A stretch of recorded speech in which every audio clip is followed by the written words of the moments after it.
Sono state approvate in conferenza unificata le linee guida del trasporto pubblico del Ministero delle Infrastrutture e dei Trasporti con le misure organizzative per il contenimento della diffusione del Covid-19 e le modalità di informazione agli utenti. Le principali novità per aumentare la capienza dei mezzi pubblici in condizioni di sicurezza per favorire la ripresa ordinata dell'attività scolastica, economica e culturale del Paese.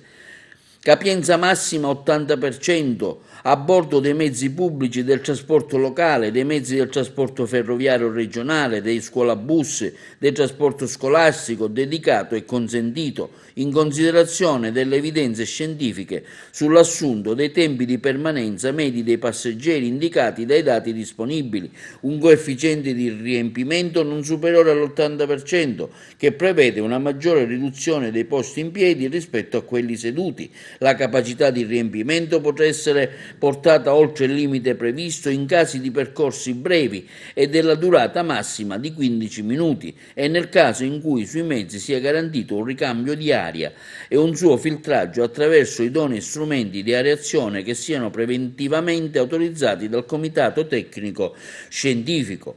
Sui mezzi si dovrà viaggiare con la mascherina e mantenendo il distanziamento di 1 metro. La regola della distanza non vale quando si tratti di persone che vivono nella stessa unità familiare abitativa, nonché tra i congiunti le persone che intrattengono rapporti interpersonali stabili. In presenza di contestazioni, gli eventuali conviventi potranno dare garanzie attraverso un'autocertificazione.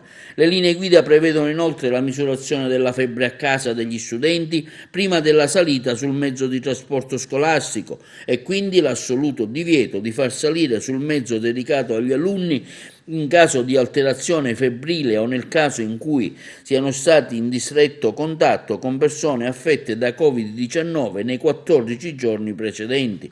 La salita degli alunni avverrà garantendo un distanziamento di almeno 1 metro e avendo cura che gli alunni salgano sul mezzo in maniera ordinata, facendo salire il secondo passeggero dopo che il primo si sia seduto. Per la discesa si procederà invece a 1 per 1, evitando contatti ravvicinati. Al fine di aumentare l'indice di riempimento dei mezzi di trasporto, potranno essere installati separazioni removibili tra i sedili. Le aziende di trasporto possono avviare forme autonome di individuazione di materiale idoneo da sottoporre alla certificazione sanitaria. Inoltre, per aumentare le corse dei mezzi di trasporto, soprattutto durante le ore di punta, potranno essere destinate ai servizi di linea per trasporto di persone anche le autovetture a uso di terzi attraverso procedure semplificate per l'affidamento dei servizi.